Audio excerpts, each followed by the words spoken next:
अस्सलामु अलैकुम व रहमतुल्लाहि व बरकातुह। अल्हम्दुलिल्लाह नहमदुहु वस्सलातु वस्सलाम अला रसूलिहि मुहम्मदिन व आलिहि व अस्हाबिहि अजमईन। अम्मा बाद फ़अऊज़ु बिल्लाहि मिनश शैतानिर रजीम। बिस्मिल्लाहिर रहमानिर रहीम। वल्लज़ीन जाहदू फ़ीना लनहदियन्नहुम सुबुलना। सदक़ल्लाहुल अज़ीम। मुहतरम हज़रात, हिंदुस्तान अंग्रेज़ों के कब्ज़े के वक्त हमारे उलमाए किराम अपनी ज़बान हाल से ये शेर पढ़ रहे थे कि बातिल से डरने वाले ऐ आसमां नहीं हम, बातिल से डरने वाले ऐ आसमां नहीं हम, 100 बार ले चुका है तो इम्तिहान हमारा। और जब हिंदुस्तान आज़ाद हो गया तो लोगों की कुर्बानियों को भूल गए, तो उलमाए किराम ने अपनी ज़बान हाल से ये शेर पढ़ा। पत्ता पत्ता बूटा बूटा हाल हमारा जाने हैं, पत्ता पत्ता बूटा बूटा हाल हमारा जाने हैं। जाने न जाने गुल ही न जाने, बाग तो सारा जाने हैं। इसलिए हिंदुस्तान हमारा आबाई वतन है, हम अपने मुल्क से मोहब्बत करते हैं।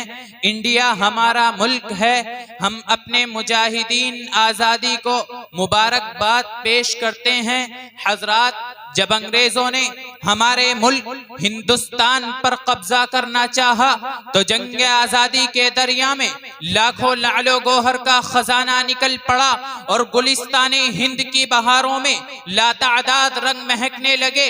हजरत शाह वलीउल्लाह रहमतुल्लाह अलैह ने फौरन उस वक्त के राजा और नवाब को उस तरफ तवज्जो दिलाई कि अंग्रेजों से होशियार रहा जाए। लेकिन राजा और नवाब में आपसी दुश्मनी थी, वो अपने ऐश और इशरत से बाज ना आए, जिससे अंग्रेजों का असर बढ़ता चला गया। इन अंग्रेजों के असरात को खत्म करने के लिए उलमा मैदान में आए, जिनमें वह मर्दे मुजाहिद हजरत टीपू सुल्तान रहमतुल्लाह अलैह भी नजर आए, जिन्होंने अंग्रेजों के खिलाफ जिहाद का फतवा दिया और फरमाया कि अपने मुल्क से मोहब्बत करने वाले हर शख्स पर फर्ज है कि अंग्रेजों को हिंदुस्तान से निकाले बगैर अपनी जिंदगी को हराम समझें।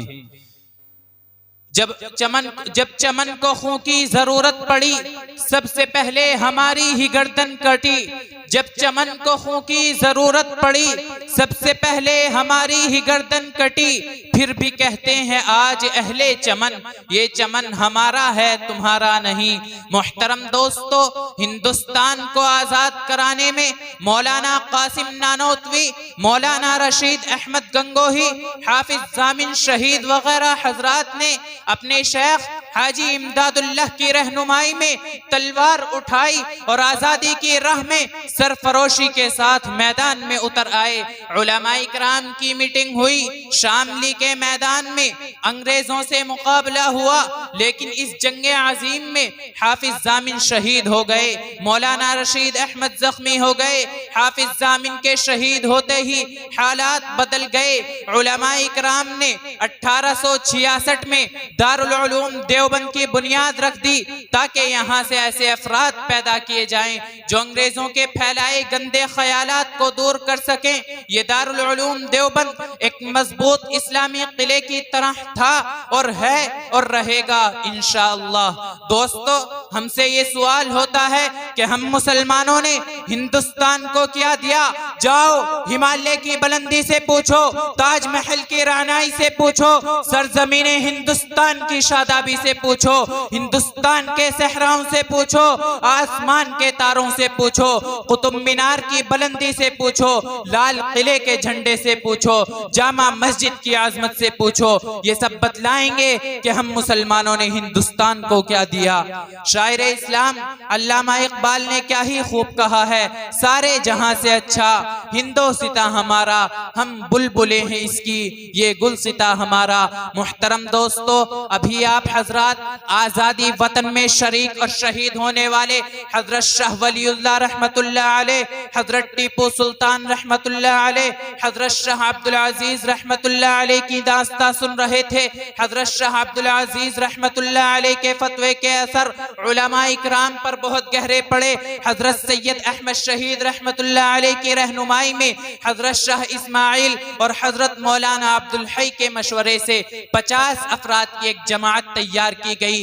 इस तहरीक को नाकाम करने के लिए अंग्रेजों ने यह कहना शुरू कर दिया कि इनका ताल्लुक मोहम्मद बिन अब्दुल वहाब नजदी से है, जबकि हकीकत यह है कि मोहम्मद बिन अब्दुल वहाब नजदी से न तो इनकी कोई मुलाकात हुई और ना ही कोई ताल्लुक हुआ। उलमा व मुजाहिदीन को हाँ भी कहना अंग्रेजों की चाल थी। बहरहाल इन हजरात ने पूरे मुल्क हिंदुस्तान का दौरा किया और लोगों में अंग्रेजों से लड़ने का शौक पैदा किया, जिससे पूरे मुल्क में आजादी के गीत गाए जाने लगे। शुरू में 500 और बाद में 1500 की जमात तैयार हो गई, लेकिन ये तहरीक नाकाम नहीं हुई, बल्कि हिंदुस्तान की आखिरी जंग आजादी इसी तहरीक का समरा है। किसी शायर ने क्या ही खूब कहा है, मैं अकेला ही चला था जानिबे मंजिल मगर, मैं अकेला ही चला था जानिबे मंजिल मगर, राहरू आते गए और काफिला बनता गया।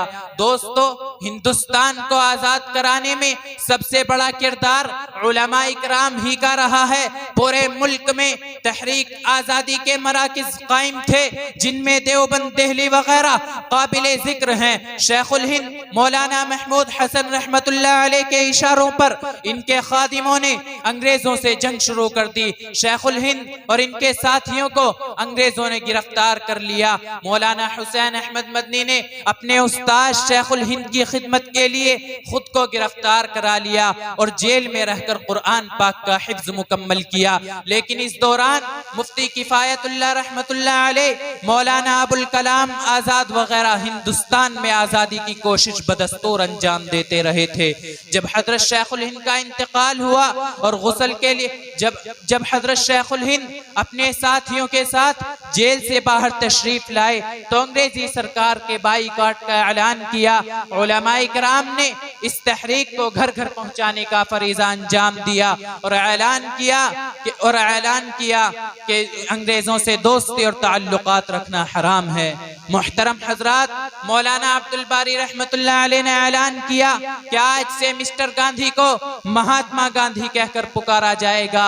मालूम हुआ कि हमारे उलमा इकराम ही ने महात्मा का लक़ब गांधी जी को दिया था। महात्मा गांधी को पूरे मुल्क हिंदुस्तान में मुसलमानों के फंड से दौरे कराए गए थे।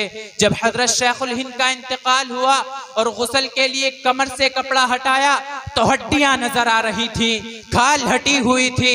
मौलाना हुसैन अहमद मदनी ने फरमाया कि शेखुल हिंद को अंग्रेज माल्टे की जेल के तहखाने में ले जाता और लोहे की गरम सलाखें कमर पर लगाता और कहता कि महमूद हसन अंग्रेजों के हक में फतवा दे दे, तो शेखुल हिंद फरमाते कि अंग्रेज मेरा जिस्म पिघल सकता है, मैं बिलाल का वारिस हूँ, मैं तेरे हक में फतवा नहीं दे सकता।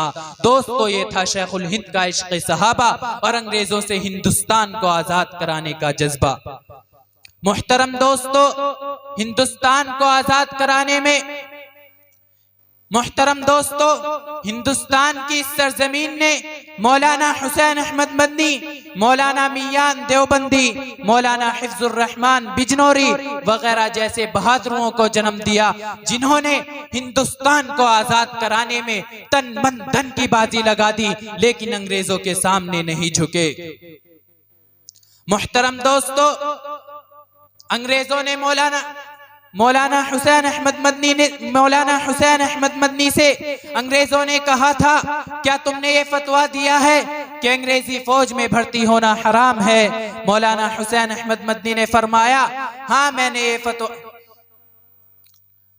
मौलाना हुसैन अहमद मदनी से अंग्रेजों ने कहा था, क्या तुमने ये फतवा दिया है कि अंग्रेजी फौज में भर्ती होना हराम है? तो फरमाया, हाँ, आज भी मेरा यही फतवा है। मौलाना मोहम्मद अली जौहर रहमतुल्लाह अलैह ने मौलाना हुसैन अहमद मदनी के पांव पकड़ लिए और अर्ज किया कि हजरत बयान बदल दो।